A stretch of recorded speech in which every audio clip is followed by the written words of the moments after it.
So, continuing with our journey on the topic on choosing the significant fight, we have come to the part 3 of the conversation where now we are going to talk about a few tools which might help us because we started from choosing the significant fight, then we went on to understand the value of love and purpose to be fighting the correct fight, and now finally we are here that we can talk about a few steps or few ways by which we can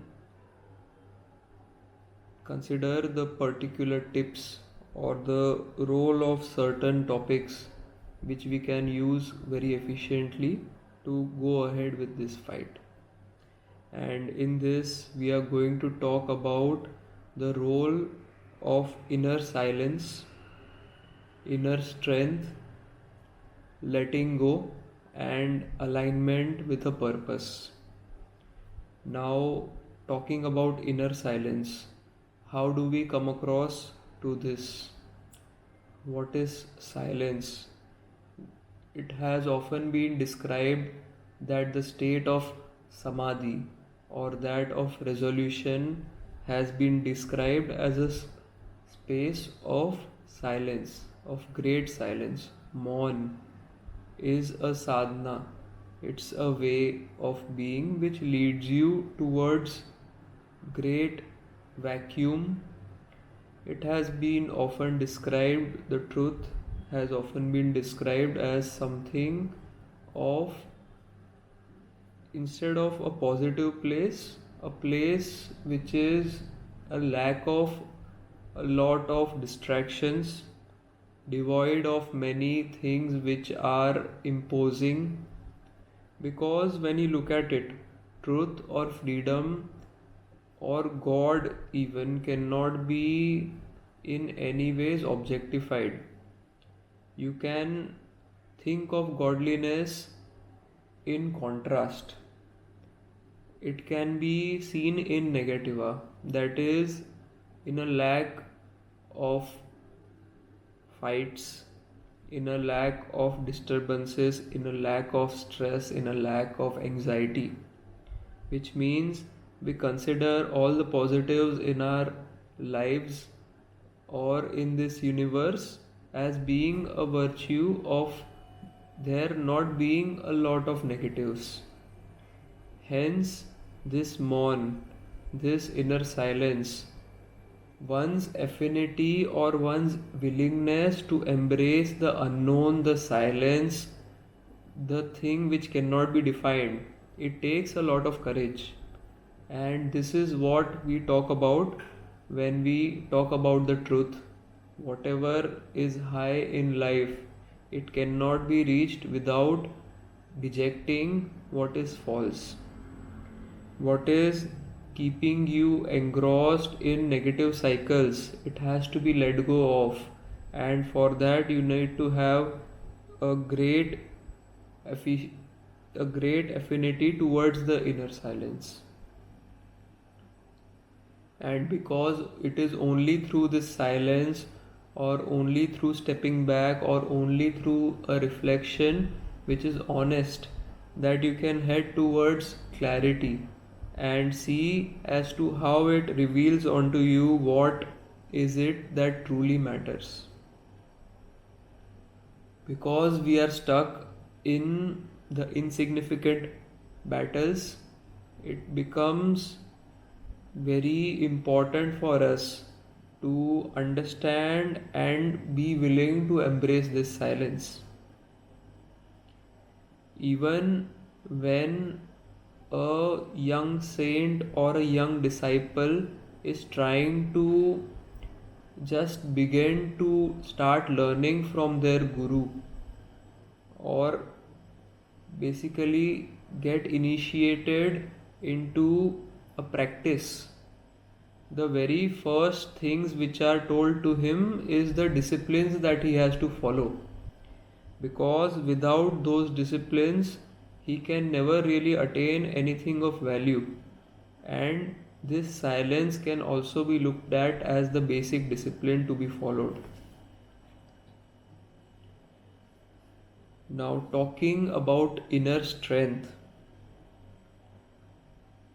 this is nothing else but building that resilience to face those problems with courage and purpose without losing one's balance.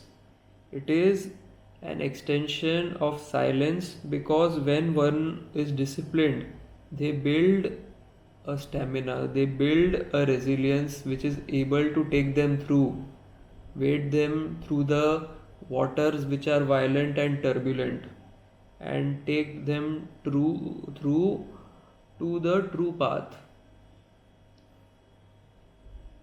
And this true path, as we get a hint of it from our initial talks, that it involves letting go of whatever is withholding, whatever is like an attachment, any grudge, any illusions that are holding us back from choosing the right fight. Because we have to first acknowledge that we are not able to reach directly towards what is true, what is taking you towards godliness, because we are stuck, because we find ourselves disarmed or incapacitated because of our affinity towards what is wrong. So, without this strength of letting go, without being able to question what our cycles are, and then when you get the resolute answer that what you are involved in is in a great way just limiting you, without letting that go, you will never be able to reach a cycle which is transformative, which will take you ahead, which will make you grow, and which will basically sever the chains of slavery, of the ones which are not letting you go towards your beloved. And considering all these tools that we can use, we had also talked about this in the previous video, that how important love is, an alignment with a purpose, something you consider as important, as divine, something that gives you wings. So when once you are aligned with those principles, and you see that this very inner strength and silence that you have inculcated will take you through, and you having understood the real significant fight, you will not be able to stop yourself from acquiring the skills, acquiring the knowledge, the know-how of how to sever these bonds. And not just sever these bonds through doing lot of arduous actions towards that, but it will also be a positive way of doing it. And how that becomes possible is when a person is so much in love with the higher action that the negative aspects, they dwindle away just on their own, like an old leaf which is still latched on to the branch. They, through the heat of the sun, or through the process of aging, and through the growth or the change of season, they just dwindle and wither away. There is not a lot of active action that the tree needs to take. You just provide the nourishment to the right areas, to the right leaves, or to the trunk which is really significant, and the false nourishment or the poisoning of their own cells or their own body, the poisoning of one's own self is limited on its own, just because your energies are starting to flow in the right direction.